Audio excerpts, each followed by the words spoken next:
Hello,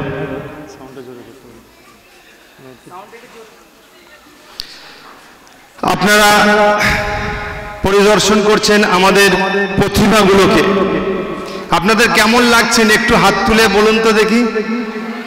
ভালো লাগছে মাশাআল্লাহ। দেখুন, আমরা একটা প্রোগ্রাম নিয়েছি।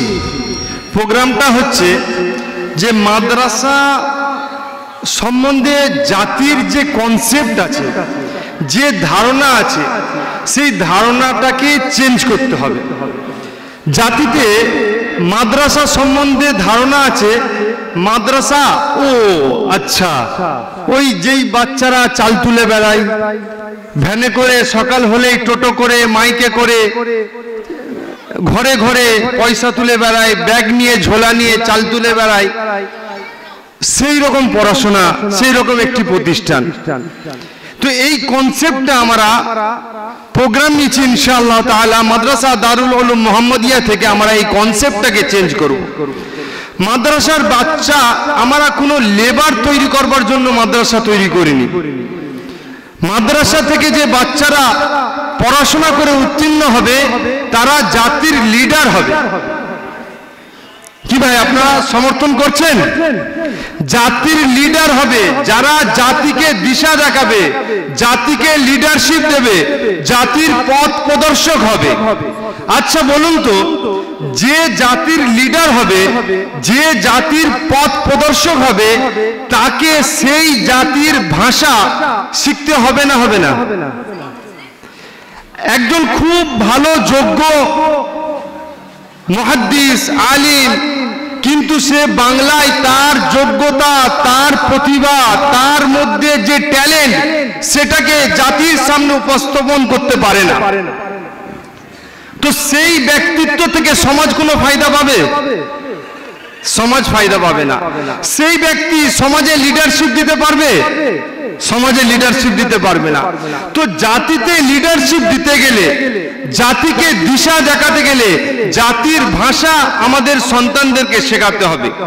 একটা আলিম, একটা মসজিদের খতিব, একটা মসজিদের ইমাম, সে হচ্ছে জাতির লিডার, জাতির পথ প্রদর্শক। কিন্তু আজ বাস্তবটা ঠিক তার উল্টো। আমরা মুখে বলি ইমাম সাহেব, কিন্তু বাস্তব অর্থে ইমাম সাহেবদেরকে আমরা গোলাম সাহেব করে রেখে দিয়েছি।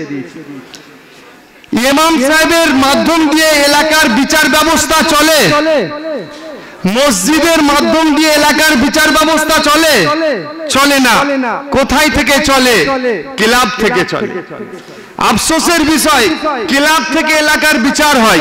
যেই ক্লাবে বড় বড় মুফতি, বড় বড় মুহাদ্দিসরা থাকে, তাই তো? কি বলছেন? ক্লাবে বড় বড় মুফতিরা থাকে। তো মানুষের সমস্যা হলে মুফতিদের কাছে না গিয়ে ক্লাবে যায়। এটা আমাদের অত্যন্ত দুর্ভাগ্যের বিষয়। আসলে কমতিটা আমাদের মধ্যেও ছিল, যে আমরা আমাদের সন্তানদেরকে শুধু কোরআনিক শিক্ষা দিয়ে গেছি, শুধু আরবিক শিক্ষা দিয়ে গেছি। আরবিক শিক্ষার সাথে সাথে, কোরআনের শিক্ষার সাথে সাথে, হাদিসের শিক্ষার সাথে সাথে আমরা তাদেরকে জাতির শিক্ষায় শিক্ষিত করতে পারিনি। সমাজমুখী ও জাতিমুখী শিক্ষায় তাদেরকে শিক্ষিত করে ট্যালেন্টেড করতে পারিনি। আজকে আমাদের সমাজে আলেমরা, হাফেজরা এরকম তৈরি হচ্ছে, তৈরি হয়ে আমাদের সামনে আসছে, যেমন তারা আরবিতে মাহারত রাখছে, যোগ্যতা রাখছে, ঠিক তার সাথে সাথে তারা ইংলিশে, তারা বাংলাতে, তারা আরো বিভিন্ন জবানে, বিভিন্ন ভাষায় তারা পারদর্শিতা রাখছে। আপনাদের সামনে আজকে আমাদের যে শিক্ষক আপনাদের সামনে উপস্থাপন করছে, আজকের এই স্টেজ পরিচালনা করছেন, আপনারা হয়তো ভাববেন তিনি হয়তো কোনো সেন্ট জেভিয়ার্সের ছাত্র বা সাইনি ইন্টারন্যাশনালের ছাত্র, হয়তো আপনি ভাববেন তিনি হয়তো কোনো বড় ইংলিশ মিডিয়ামের ছাত্র, কিন্তু বাস্তবটা সেটা নয়। বাস্তব হচ্ছে তিনি একজন মাদ্রাসায় পড়া মৌলানা আলেম মানুষ। আমরা চাই এরকম আলেম তৈরি করতে, এরকম হাফেজ তৈরি করতে, যে কোরআনের হাফেজ হবে, বিশ্ব চ্যাম্পিয়ন হাফেজ হবে, এবং তার সাথে সাথে অনর্গল ইংলিশে কথাবার্তা বলতে পারবে, অনর্গল ইংলিশে লেকচার দিতে পারবে। কি ভাই আপনারা এরকমটা চান কি চান না? আরে সমর্থন করুন হাত তুলে, চান আপনারা ইনশাআল্লাহ। তো আমরা এটা প্রোগ্রাম নিয়েছি যে আমাদের সন্তানরা আমাদের কাছে আসছে, আমাদের মাদ্রাসায় 8, 9, 10 বছর বয়সে আমাদের কাছে আসছে। তো এই 10 বছর বয়সে বা 8 বছর বয়সে বা 7 বছর বয়সে যেই বাচ্চারা আমাদের কাছে আসছে, সেই বাচ্চাদেরকে আমরা 3 থেকে 4 বছর আমরা হাতে পাচ্ছি। 1 বছর তাকে নাজেরায়ে কোরআন শেখাতে লাগছে, যদি নুরানি কায়দা না শিখে থাকে নুরানি কায়দাতে লাগছে, নুরানি কায়দা এবং নাজেরাতে 1 বছর লাগছে, এবং 2 থেকে 3 বছর লাগছে হিফজ এবং রিভাইজ দর্স সম্পূর্ণ করা নিয়ে।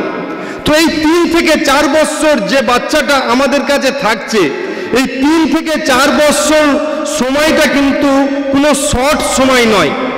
তাদের এই সময়টাকে যদি সঠিকভাবে মূল্যায়ন করা যায়, তাদের এই সময়টাকে যদি সঠিকভাবে কাজে লাগানো যায়, এই সময়ের মধ্যে তাদেরকে অনেক দূর আগিয়ে দেওয়া যাবে।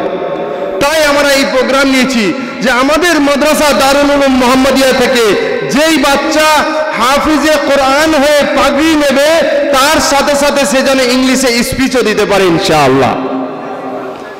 তার সাথে সাথে সে যেন তার মাতৃভাষা পরিপূর্ণ ভাষণ দিতে পারে, এই যোগ্যতা সম্পূর্ণ করবার জন্য আমরা এই প্রচেষ্টা নিয়েছি। তাই আমাদের এখানে কোনো বাচ্চা শুধু হাফিজি পড়াশোনা করছে না, কোনো বাচ্চা শুধু আলামিয়াতের পড়াশোনা করছে না, কোনো বাচ্চা শুধু হাফিজ কারি হওয়ার জন্য এখানে পড়ছে না, বরং তার বয়স অনুপাতে যদি সে এখানে হিফজে 10 পড়া হচ্ছে, আবার ওদিকে স্কুলে কেউ 8-এ পড়ছে, কেউ 9-এ পড়ছে, কেউ 10-এ পড়ছে, কেউ 11-এ পড়ছে, এইভাবে স্কুলের পড়াশোনাও কন্টিনিউ হচ্ছে। অর্থাৎ এদের 2 হাতেই লাড্ডু থাকছে, এরা বোথ এডুকেশন পাচ্ছে। আজ আমরা মাদ্রাসা শিক্ষা এবং স্কুলের শিক্ষা, এই 2 শিক্ষা ব্যবস্থাকে আলাদা করে দেওয়ার কারণে আজকে ওলামা সম্প্রদায় জাতি থেকে বিচ্ছিন্ন হয়ে গেছে। আমরা এই 2 শিক্ষাকে, 2 এডুকেশনকে বিভক্ত করে দিয়েছি, কিন্তু বাস্তবটা তা নয়।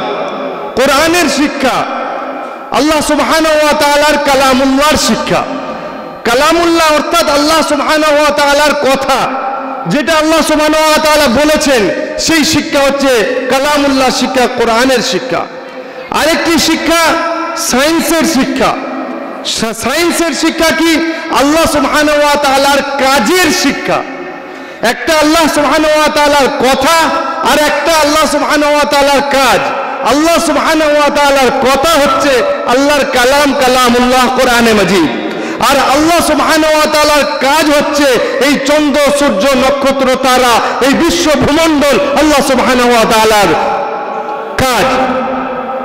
তো যেই বাচ্চা আল্লাহ সুবহানাহু ওয়া তাআলার শুধু কথা শিখবে, আল্লাহ তাআলার কাজ শিখবে না, সেই বাচ্চা একটা শিক্ষার একটা পার্ট কমপ্লিট করলো, পরিপূর্ণ পার্ট কমপ্লিট করলো না। বাইরের মাইকটা বন্ধ করে দিন।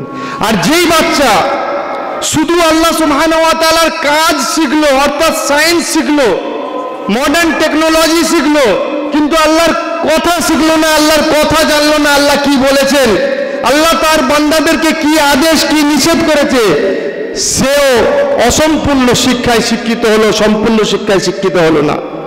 চাই সে আলিম হোক বা চাই সে ডক্টর হোক, চাই সে হাফিজ হোক, চাই সে ইঞ্জিনিয়ার হোক, যদি সম্পূর্ণ শিক্ষায় শিক্ষিত করতে হয় আমাদের সন্তানদেরকে, তাহলে যেমন এক পাশে আল্লাহ সুবহানাহু ওয়া তাআলার কাজকে শেখাতে হবে আমাদের সন্তানদেরকে, ঠিক অপর দিকে আল্লাহ সুবহানাহু ওয়া তাআলার কালাম, কথাকেও শেখাতে হবে আমাদের সন্তানদেরকে।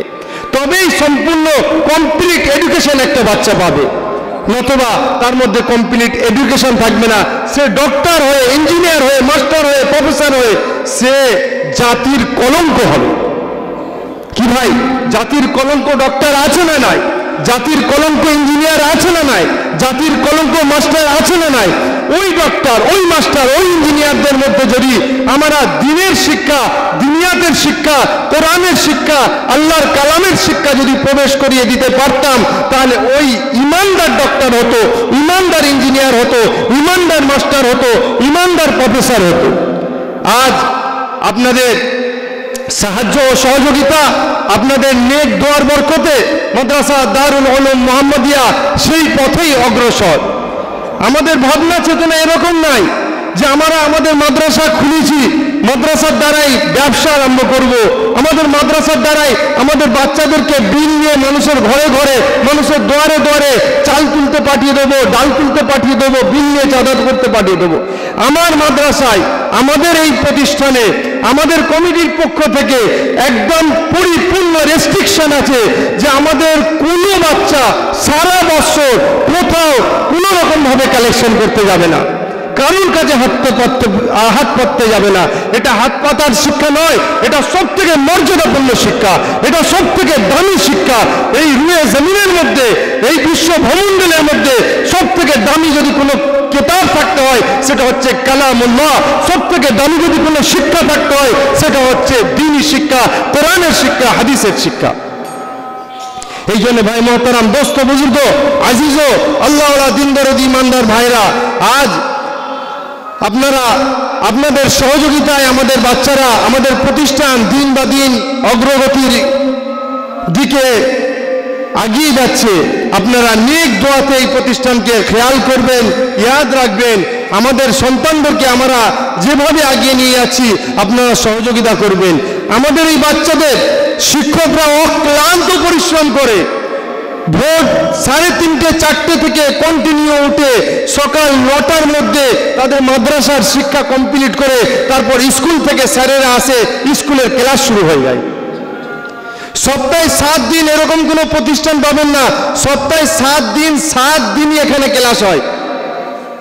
রমজান মোবারকের মাসেতে যখন অধিকাংশ মাদ্রাসা ছুটি হয়ে যায় তখন এখানে 22-23 রমজান পর্যন্ত কন্টিনিউ ক্লাস চলতে থাকে। কারণ আমাদের লক্ষ্যে পৌঁছাতে হবে, আমাদেরকে গফলতের সাথে থাকলে হবে না, আমাদের সময় অতিবাহিত করলে হবে না, আমাদের প্রচেষ্টাকে এগিয়ে নিয়ে যেতে হবে।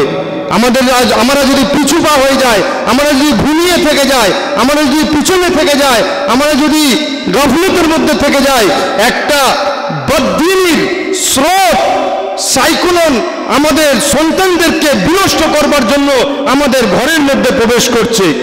সোশ্যাল মিডিয়ার মাধ্যম দিয়ে, ইলেকট্রনিক মিডিয়ার মাধ্যম দিয়ে আমাদের সন্তানদের ক্যারেক্টারকে নষ্ট করা হচ্ছে, আমাদের সন্তানদের চরিত্রকে নষ্ট করা হচ্ছে, আমাদের সন্তানদের লক্ষ্যকে নষ্ট করা হচ্ছে, আমাদের সন্তানদের ঈমানকে হরফ করে নেওয়া হচ্ছে। সেই জন্য আজ আমাদের একঘেয়েমি শিক্ষা দিলে হবে না, শুধু সন্তানদেরকে ডক্টর, ইঞ্জিনিয়ার, মাস্টার, প্রফেসর করব আর দিনের শিক্ষা তাকে কিছু দেবো না, আর সে ডক্টর ইঞ্জিনিয়ার হয়ে বিদেশে চলে যাবে আর মাকে বৃদ্ধাশ্রমে, বাপকে বৃদ্ধাশ্রমে দিয়ে দেবে। এই জন্য আমাদের সন্তানদেরকে ইনশাআল্লাহ তাআলা আমরা বোর্ড এডুকেশন দেবো ইনশাআল্লাহ। কে কে দেবো ইনশাআল্লাহ? হাত তুলি, সকলে দেবো ইনশাআল্লাহ। আমি সময় সংকীর্ণ থাকার কারণে আমি এখানে সমাপ্ত করছি। ইনশাআল্লাহ তাআলা গ্যাপে গ্যাপে আপনাদের কাছে কিছু কথা নিয়ে আসবো। এখন আমি আমাদের মাওলানা মঈনুল ইসলাম সাহেবকে স্টেজ পরিচালনা করবার জন্য এগিয়ে নিয়ে যাওয়ার জন্য অনুরোধ করছি।